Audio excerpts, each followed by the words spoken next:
The world was loud. Too loud. The distant honking of cars, the murmur of voices, the occasional burst of laughter from somewhere nearby.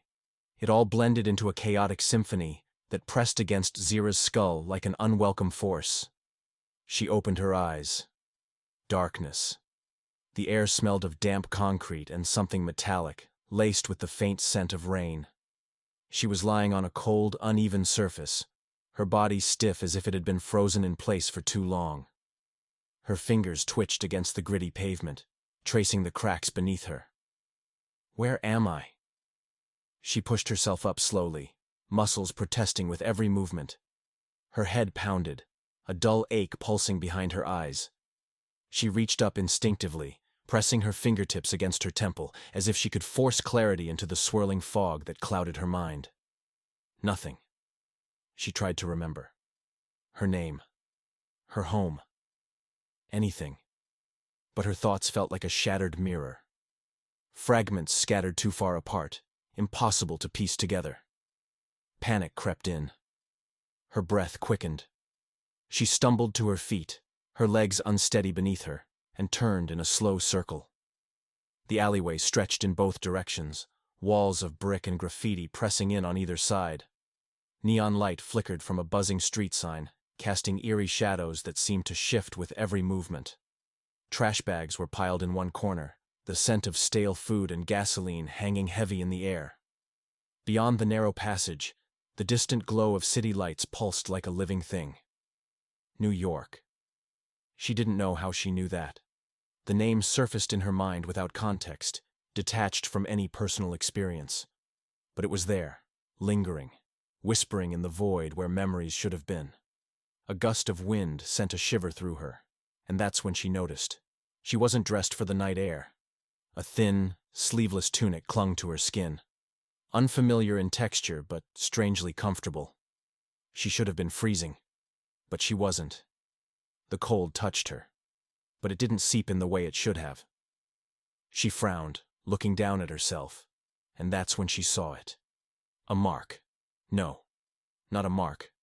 A glow. A delicate spiral of soft blue light pulsed just above her wrist, etched into her skin like a tattoo, yet shifting, alive. The moment her eyes locked onto it, something in her reacted.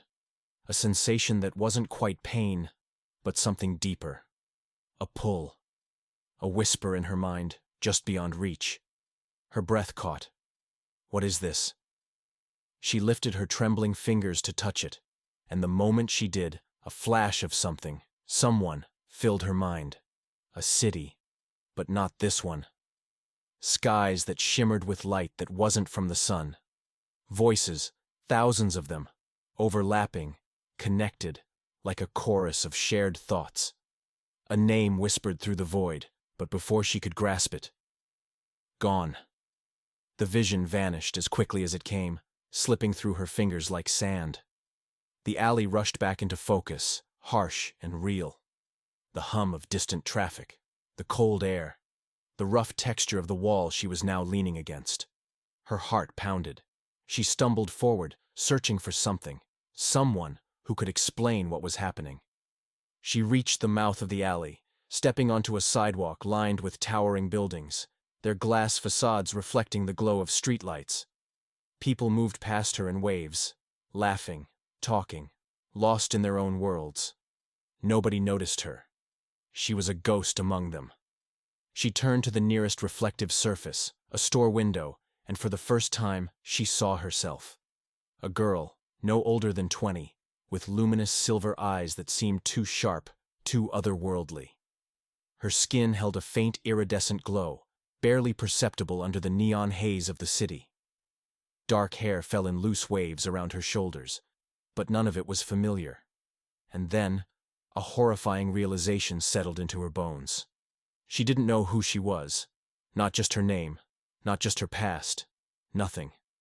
She pressed her palms against the glass, her breath fogging against its cool surface. I don't know. Her voice came out hoarse, foreign even to her own ears. Her reflection stared back at her, wide-eyed and lost. I don't know who I am.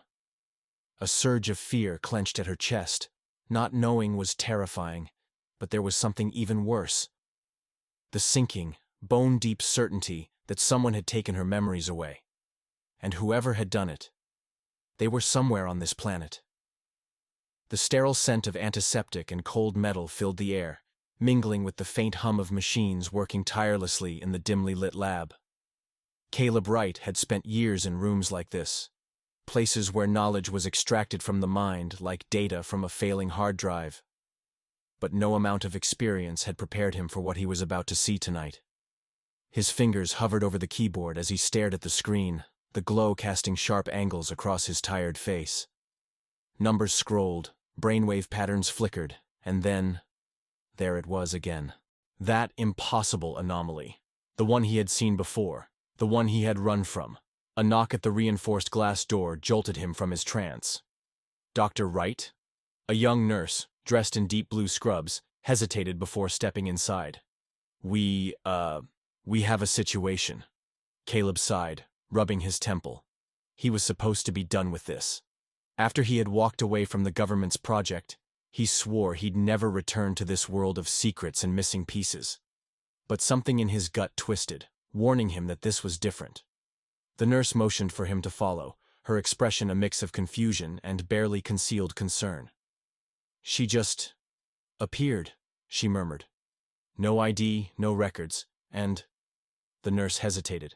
She's hurt, but it's weird. You'll see what I mean. Caleb's brows furrowed. That wasn't exactly the kind of medical terminology he was used to. Weird? Curiosity pushed him forward. He followed the nurse down a hallway, past the rows of neatly arranged patient rooms. They reached the last door, one he hadn't used in years.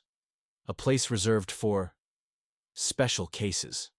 Inside, under the sterile white lights, a girl sat on the edge of the medical cot, her posture tense. Her arms wrapped around herself as if she were trying to hold something in place.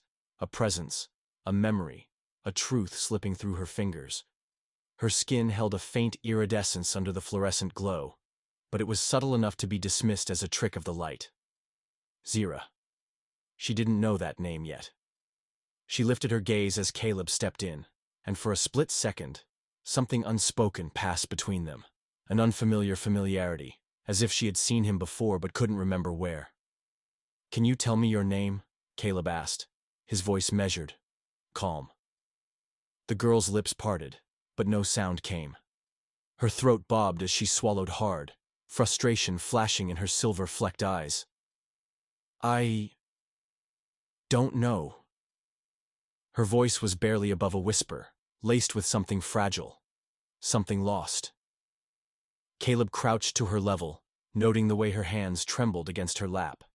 There was no visible injury beyond the faint scrape along her temple, but the way she held herself, the way her entire presence felt wrong, as if she were slightly out of sync with everything around her, told him this was more than simple amnesia.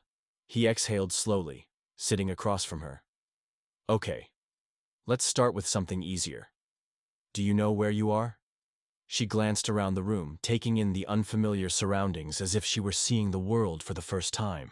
I think this is a hospital." A pause. "Or a lab." "That's right. Do you remember how you got here?" Zira's fingers curled into the fabric of her tunic. "I don't know." Caleb exchanged a glance with the nurse, who was standing near the door, arms folded, concern etched into her features. This wasn't just selective memory loss.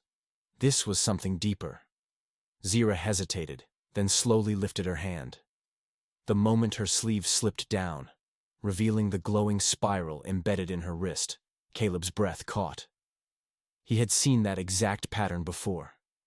A cold realization settled over him, memories from years ago clawing their way back to the surface. "Where did you get that?" His voice came out sharper than he intended. Zira shook her head. "I don't know. I woke up like this." Caleb's stomach twisted. That was impossible. That marking wasn't human. He forced himself to take a slow breath, tamping down the flood of unease rising in his chest.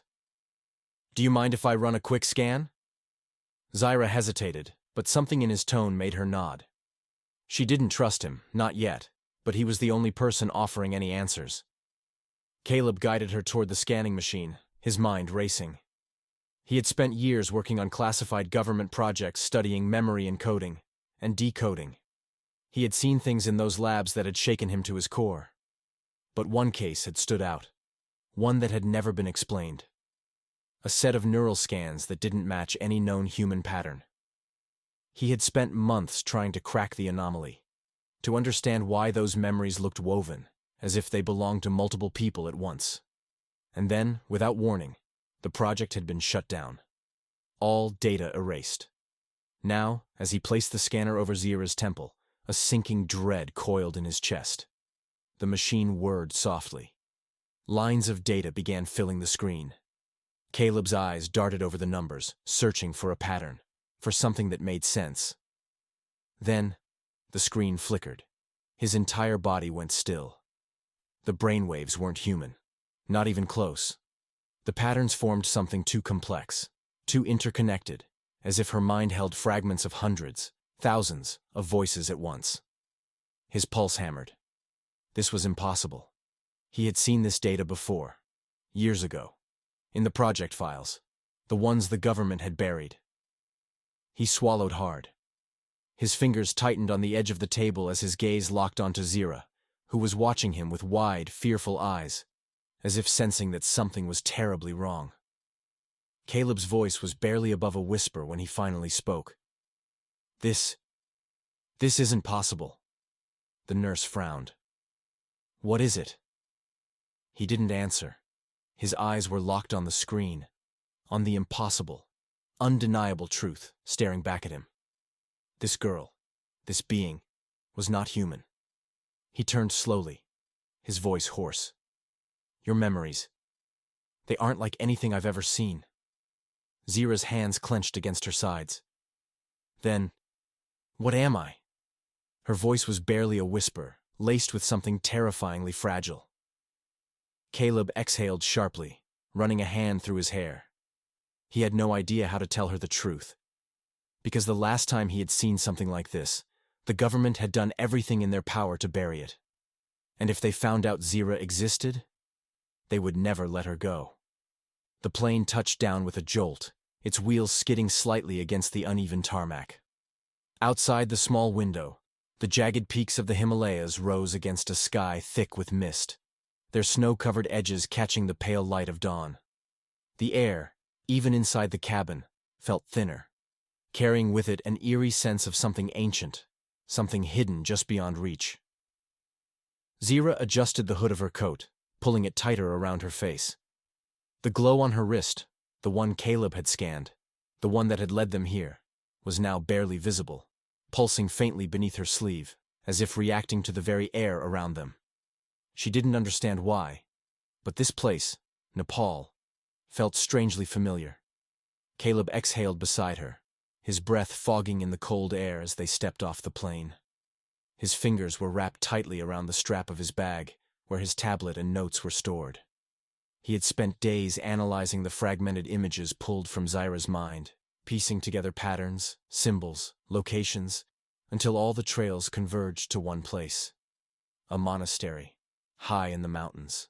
A place marked by a glowing spiral, the same symbol embedded in Zira's skin. Neither of them spoke as they rode in silence through the winding mountain roads, the small jeep bouncing over rocky terrain.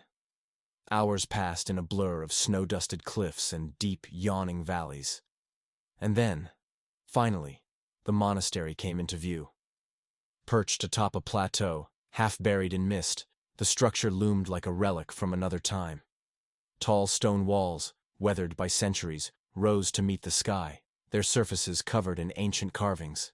The symbol, the spiral, was etched into the entrance gate, glowing faintly, as if alive. Zira's breath hitched. She knew this place. Not from memory, not from sight, but from something deeper. A feeling lodged in the marrow of her bones. "This is it," Caleb murmured beside her, gripping the strap of his bag tighter. They climbed the worn stone steps, their boots crunching against the thin layer of frost. The heavy wooden doors creaked open before they even had the chance to knock. Inside, the air was thick with the scent of burning incense and aged parchment. Rows of monks dressed in deep crimson robes moved in silence, their faces unreadable, their footsteps soundless against the smooth stone floor. But it wasn't their presence that made Zira's pulse quicken. It was the feeling. A strange, electric awareness settled over her, a pull in her chest as if something inside her recognized this place, even if her mind refused to recall it. Then she noticed something even stranger. The monks, despite their calm demeanor, were all staring at her. Not with hostility. Not with fear. With recognition. Caleb stepped forward, clearing his throat. "We're looking for someone in charge. We need to ask some—" "Follow," a voice interrupted. A tall figure emerged from the shadows, his robe more adorned than the others, his face lined with the passage of time. His eyes, deep-set and piercing, locked onto Zira's, studying her with an intensity that made her want to step back. She didn't. Instead, she followed as he led them through a series of winding corridors, deeper into the monastery. The further they walked, the stronger the sensation became, like an unseen thread pulling her towards something she should remember but couldn't. Finally, they entered a candlelit chamber lined with scrolls and aged manuscripts. The monk turned to face her fully. "Tell me," he said, his voice quiet but firm. "Why have you come?" Zira hesitated. How could she explain? She glanced at Caleb, who gave her a small nod. Taking a breath, she pulled up her sleeve, revealing the glowing spiral on her wrist. The monk's expression didn't change, but his eyes darkened, as if confirming something he had long suspected. "Do you know what this means?" Zira asked, her voice barely above a whisper. For a long moment, the monk said nothing. Then, he turned toward the nearest wall, pressing his palm against an identical glowing spiral carved into the stone. The symbol pulsed once, sending ripples of blue light across the room. Zira's breath caught. Caleb stepped closer, brows furrowing. "What is this place?" The monk turned back to them, his expression unreadable. "A sanctuary," he said. "For those who have forgotten." The word sent a chill through Zira's spine. "Forgotten?" she echoed. The monk gestured around the room. "Look at them," he said. "The people here, the monks, the travelers who never leave. Ask them where they came from. Ask them about their childhoods." Zira's gaze flickered around the chamber, to the silent figures in the dim candlelight. Some were kneeling in meditation, others flipping through old manuscripts. But something about them felt off. Not in an immediate visible way, but in a way she could feel. She turned back to the monk. "They don't remember?" The monk nodded. "None of us do." A slow dread settled into Zira's bones. "These people," she whispered. "They're like me." "They are you," the monk said simply. Or rather, they were. Her fingers clenched at her sides. Number that wasn't possible. She turned to Caleb, searching his face for an answer, for something that would ground her back to reality. But he looked just as shaken. "This doesn't make sense," Caleb murmured, shaking his head.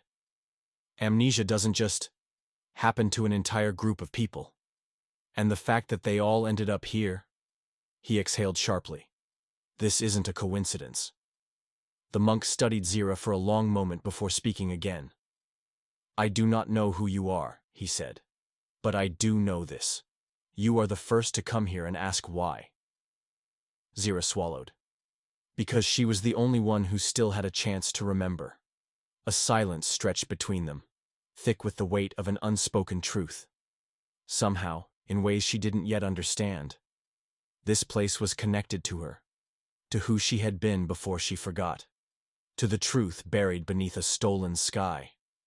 Caleb sat cross-legged on the cold stone floor, his back against the ancient wall of the monastery's inner chamber. His tablet screen glowed dimly, casting an eerie blue hue against the weathered carvings that surrounded him. The data he had been analyzing for the past 3 hours was impossible.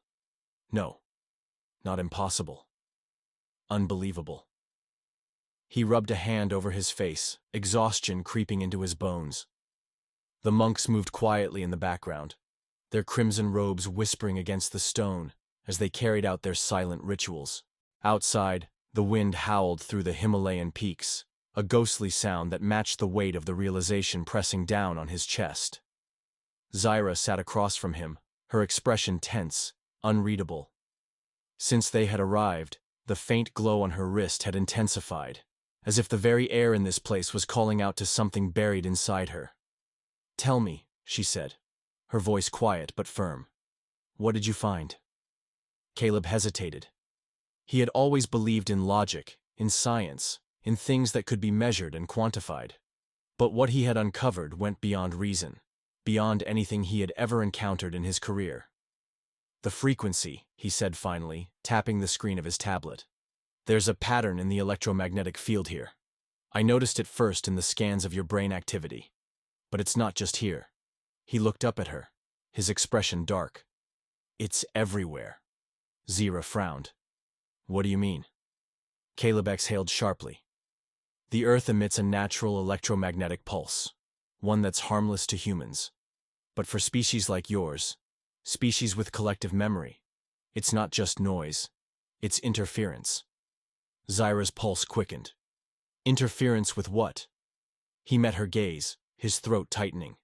"With your memories." A beat of silence stretched between them. Zyra shook her head. "That doesn't make sense. How could a planet just erase memories?" Caleb turned the tablet toward her, showing a wave-like pattern, peaks and valleys moving in erratic yet precise intervals. "This frequency, it's like a low-level pulse. It's constant, inescapable, and it's strong enough to disrupt the kind of neural connections your people rely on." She swallowed hard, staring at the data as if it might rearrange itself into something less terrifying. "You're saying," she forced the words out, "that my memories, all of them, were wiped just because I set foot on this planet?" Caleb hesitated. "It's not instant. It's gradual. The longer a species like yours stays here, the more their memories fade. The process is subtle enough that no one would notice until it's too late." Zyra's breathing quickened. "So, the people in this monastery?" She trailed off, realization dawning in her silver-flecked eyes. Caleb nodded grimly. "They didn't come here by accident. They were drawn here. And when they got here," he tapped his temple, "they forgot why." Zyra stood abruptly, pacing to the other side of the chamber. She ran a hand through her hair, frustration and unease mixing into something sharp.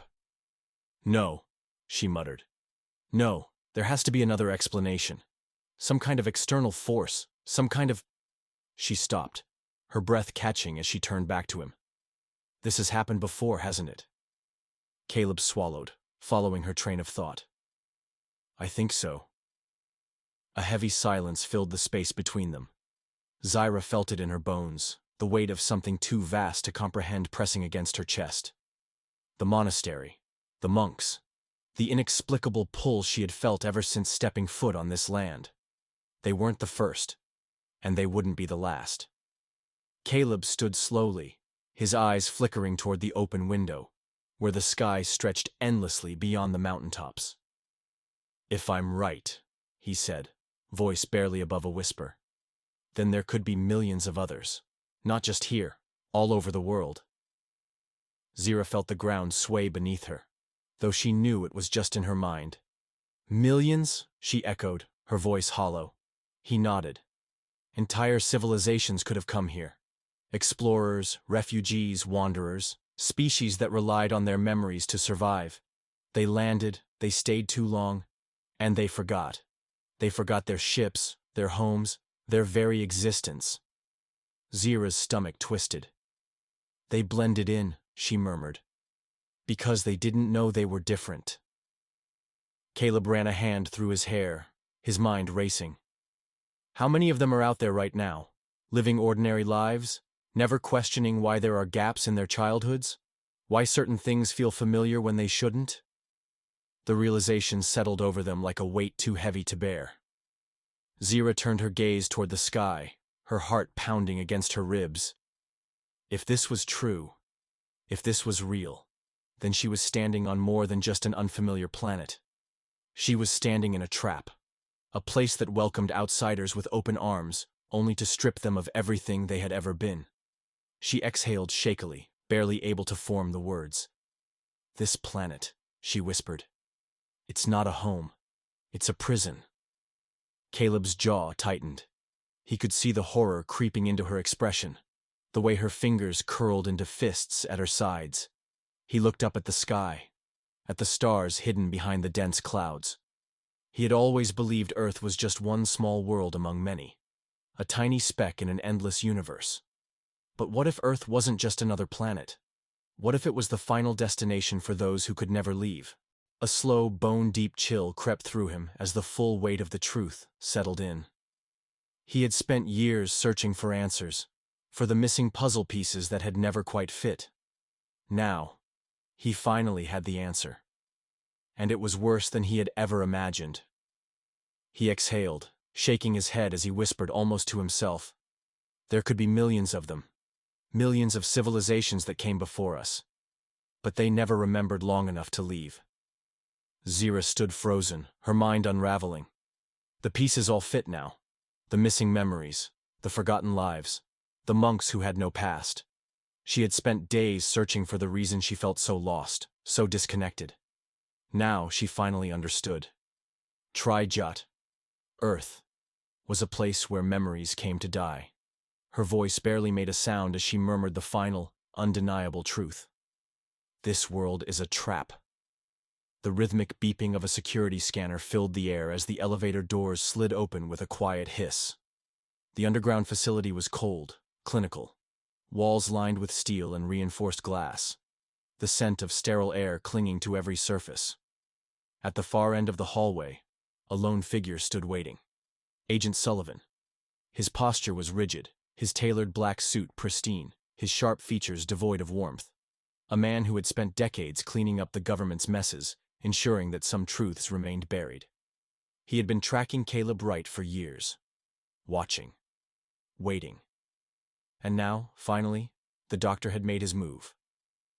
Sullivan's lips curved into a cold, knowing smile as he turned to the array of monitors in front of him. The grainy security footage flickered, an overhead view of Caleb and Zira moving through the dimly lit corridors of an old building. The monastery. They had found it. The final piece of the puzzle. A quiet chuckle escaped him. "Got you," he murmured to himself. Behind him, a door slid open. Another agent entered. His steps hurried, tension evident in his voice. "Sir, we have a situation. Wright and the girl, they're moving." Sullivan didn't turn around. He simply nodded, his gaze never leaving the screen. "They figured it out," he said calmly. "They know what Earth really is." The younger agent hesitated. "Should we send a team to intercept?" Sullivan's fingers drummed lightly against the desk, considering. Then, after a brief pause, "No, not yet." He could already see the fear in Caleb's expression, the way he clutched his bag tightly, as if it carried the weight of too much truth. He could see how Zira's body tensed, how her instincts told her something was very wrong, even if she didn't fully understand why. They were already running, and that meant they would make mistakes. Sullivan allowed himself another small smile. This was going to be fun. Caleb's hands tightened around the steering wheel, his knuckles white with tension as the old SUV bounced over the rough dirt road. They had left the monastery hours ago, but the feeling of being watched had never left them. "Tell me we're not being followed," he muttered, eyes flicking to the rearview mirror. Zira sat beside him, her silver-flecked eyes scanning the dark horizon. Her fingers rested lightly against the edge of the dashboard, her wrist still faintly glowing beneath her sleeve. "I don't see anyone," she said, though there was an edge of doubt in her voice. Caleb exhaled sharply, forcing himself to focus on the road ahead. "You don't understand," he said. "Sullivan doesn't need to chase us. He already knows where we're going." Zira turned to face him fully, her gaze sharp. Who is he? Caleb's jaw tensed. Memories of dimly lit government labs, classified reports, and long conversations whispered behind locked doors resurfaced in his mind. He was my handler when I worked for the project, Caleb admitted. The one who oversaw everything. He knew what I found, knew that something wasn't right. He tightened his grip on the wheel. But instead of looking for answers, he shut it down. Buried it. Zira frowned. Why? Caleb hesitated. Because the government already knew. Zira's stomach twisted. They've known about us for decades, Caleb continued, his voice lower now, laced with something close to anger. Maybe longer. I don't know how or when it started, but I know this. He glanced at her, his expression grim. They don't want you to remember. A chill ran down Zira's spine. It made sense now. The interference, the missing memories, the people trapped in silent forgetfulness. It wasn't just some natural phenomenon. Someone had been watching, controlling, and now they were coming for her. At a heavily guarded compound miles away, Sullivan leaned back in his chair, listening to the live audio feed from inside the SUV. His men had planted the device days ago, before Caleb even realized he was being followed. And now, the doctor was finally catching up to the truth. Sullivan smiled. You think you're so close, don't you, right? He murmured to himself. A click. A button pressed, and in the next moment, his voice crackled through the hidden speaker inside the SUV. You should have stayed buried, Caleb. Caleb's heart stopped. The voice came out of nowhere, cutting through the static of the old radio, a voice he hadn't heard in years. Zira's eyes widened. Who? Caleb knew. His stomach turned to ice as he reached for the dial, but the voice continued, smooth, controlled. You always were too curious for your own good, Sullivan said. And now look where it's gotten you. Caleb's mind raced. They had bugged the car. He slammed the brakes, the tires skidding against the gravel as dust rose around them.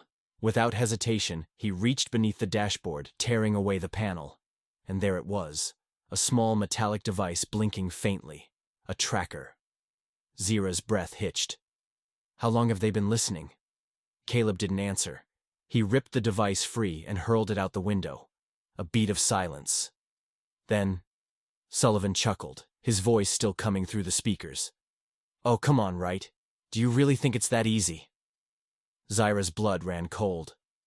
They're already on their way, Sullivan continued, his voice calm, almost amused. You can run, but you can't hide. Caleb punched the accelerator. The SUV roared back to life, tires screeching as they sped down the empty road. But in the distance, just beyond the horizon, headlights appeared. A dozen of them. And they were closing in fast. Back in his office, Sullivan watched the chase unfold on the live drone feed, sipping his coffee like a man enjoying a show. He turned to his second-in-command, who stood rigid beside him. Shall we move in, sir? The agent asked. Sullivan smirked, setting his mug down with a quiet clink. Not yet, he said, watching as the SUV swerved through the darkened valley below. Let's see where they run. The air inside the monastery was heavy, not just with incense and candle smoke, but with the weight of something unspoken. The flickering glow of the torches along the stone walls cast long shadows, stretching and shifting with every movement. Zira stood in the center of the chamber, her pulse hammering against her ribs. She had found it. The answer. The solution. A way to restore the memories of the Atari who had been lost to Earth's silent erasure. In her hands, a small metallic device pulsed with a soft rhythmic hum. An ancient piece of Atari technology she had somehow remembered how to activate. Its energy crackled faintly against her skin, like a whisper of something long buried, now awakened. Across the room, Caleb stood tense, his arms crossed. He had seen enough classified experiments in his lifetime to know that technology this powerful always came with a price. Are you sure this will work? He asked, voice low. Zira exhaled sharply. Yes, she said. If I activate this, the signal will disrupt the electromagnetic interference on their minds. Their memories, our memories, will start coming back. For a moment, Caleb said nothing. Then quietly, And if the planet reacts? Zyra swallowed. That was the part she didn't want to think about. Because if Earth's natural defense mechanism, the force that erased the memories in the first place, detected the restoration, it could try to erase them instead. She knew the risk. She was willing to take it. But then, a voice broke through the silence. Don't do this. Zyra turned sharply. A man, one of the monks she had spoken to earlier, stepped forward. His face lined with age, but his eyes sharp with something she couldn't quite name. His expression was calm, but his voice carried an edge of quiet desperation. We don't want this, he said, his gaze fixed on the device in her hands. Zyra's grip tightened. You don't understand, she said, taking a step closer. You were Atari. You were more than this. You were part of something greater. The man shook his head. I don't remember any of that, he said simply. And I don't want to. Zyra felt the words like a slap to the chest. Behind the monk, others were gathering. More of the monastery's inhabitants, the lost ones, the forgotten ones. Their faces were unreadable. Their silence was heavy. And then, a woman stepped forward, her voice quiet but firm. What if we're happy? She asked. Zyra's breath caught. What? The woman's hands trembled at her sides, but her voice remained steady. What if forgetting was better? She said. What if I don't want to remember? What if the life I have now is enough? A murmur of agreement rippled through the gathered crowd. Zyra's heart pounded. You're saying you'd rather stay like this? She asked, incredulous. Never knowing who you really were? The monk's jaw tightened. I know who I am now, and that's enough. Anger flared in Zyra's chest. This isn't real, she shot back. You're living a lie, an existence stolen from you. The monk met her gaze.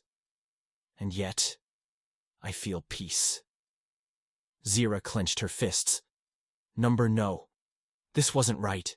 How could they not want to know? How could they choose ignorance? This isn't peace, she said through gritted teeth.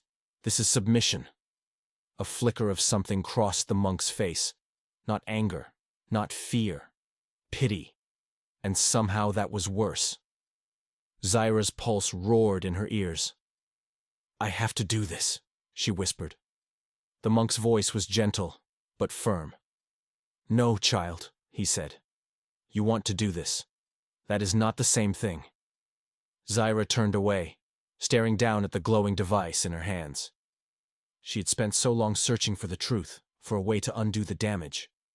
And now that she had it, they didn't want it. The realization sent a cold, unfamiliar ache through her chest.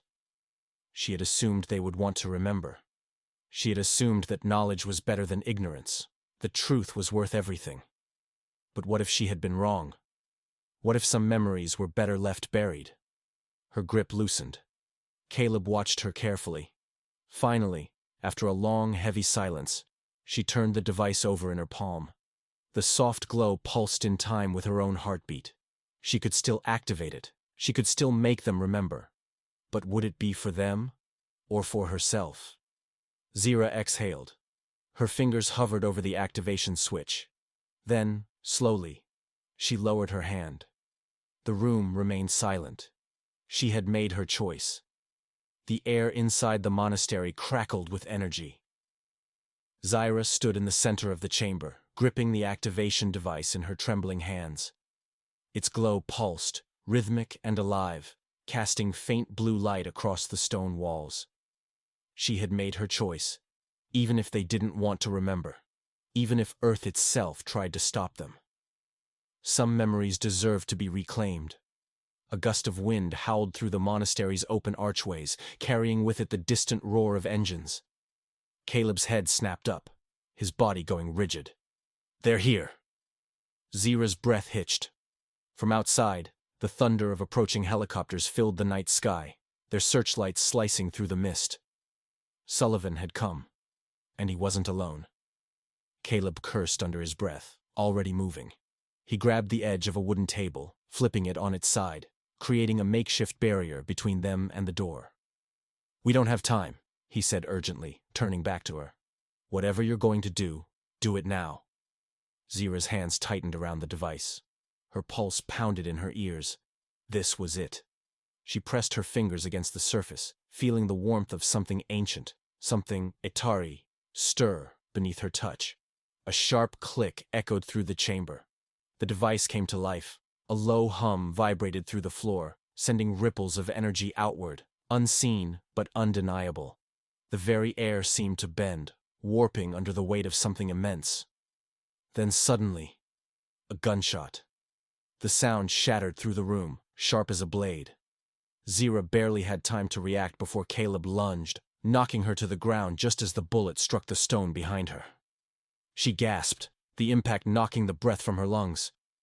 Caleb crouched beside her, shielding her with his body. Sullivan's voice rang out from the entrance. "Turn it off!" Zira lifted her head, heart hammering. There he was, dressed in his usual black suit, calm as ever, as if this was just another day at the office. Behind him, armed agents poured into the monastery, their weapons raised, their eyes locked onto the device in Zira's hands. Sullivan took a slow step forward. "You don't know what you're doing, kid," he said, his voice smooth, almost amused. "This isn't going to help them." Zira pushed herself up, defiance burning in her chest. "I'm giving them back what you took." Sullivan exhaled, shaking his head. "No, you're making them targets." His gaze flickered to Caleb, his expression sharp. "And you know it." Caleb clenched his jaw. He did know. If Zira activated the full signal, the interference that had erased their memories could react in unpredictable ways. Zira glanced at him. Their eyes met. He saw the determination in her gaze, the fire, the need to know. But he also saw something else. A quiet, unspoken goodbye. His stomach dropped. "If you do this," he said, voice tight, "you might not make it." Zira's lips parted into a small, knowing smile. "But at least," she whispered, "I'll remember." Then she pressed the final sequence on the device. A shockwave of energy exploded outward. The room shook, the candles extinguishing in an instant. The world tilted. And then, everything changed. Zira gasped as the energy rushed through her, pulling at something deep inside, something hidden, something stolen. Memories. Flashes of light. Cities that weren't on Earth. Voices familiar but distant, calling her real name. The others felt it too. The monks staggered, some gasping, others clutching their heads as fragments of themselves came rushing back. It wasn't everything, but it was enough. Zira's vision blurred. Her body weakened, the device slipping from her grasp. She had done it. She had remembered. And for the first time in a long, long time, she knew who she was. Here's the 500-word passage for Part 8, written in smooth and engaging American English while staying true to the summary and YouTube's content policies.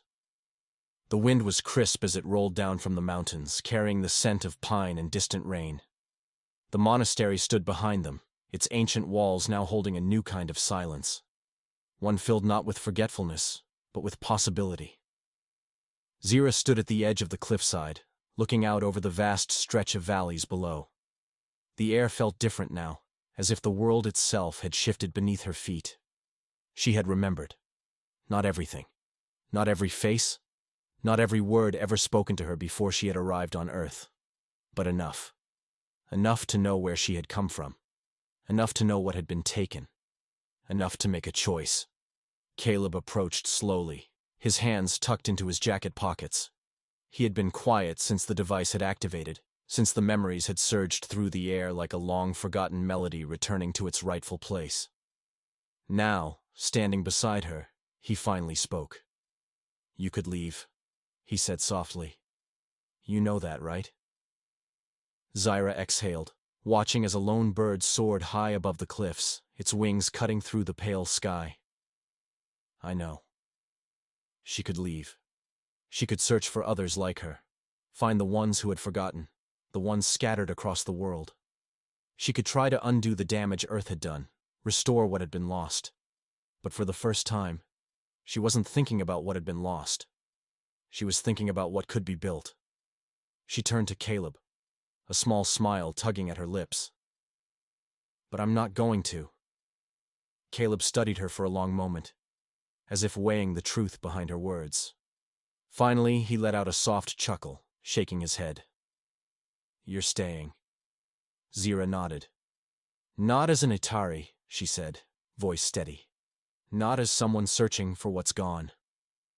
Her gaze lifted to the sky, to the endless stretch of clouds shifting against the blue. "I'm staying as me." Caleb exhaled, something like relief passing over his face. He had seen too many people, too many things, slip away before. But she wasn't leaving. Not this time. She took one last look at the monastery before turning back toward the road where their journey had begun. As they walked, something flickered in the sky. A brief pulse of light, far beyond the atmosphere. Zira paused, her breath catching. Caleb followed her gaze, frowning. "What is it?" Zira didn't answer right away, because she recognized it. A signal. A whisper in the dark. A message. Maybe she wasn't the only one. Maybe there were others still waiting to remember. Caleb glanced at her, but he didn't need to ask the question. He already knew what she would say. She met his eyes, her voice softer now, but filled with certainty. "No," she said. "I didn't forget." A pause. A smile. "I chose to remember. Across the galaxies, across time itself. You've found your way here. Where are you watching from? Drop your location in the comments. Let's see how far across the universe our community reaches. And don't forget to subscribe and turn on notifications, because tomorrow's episode will take you even deeper into the unknown. You won't want to miss it.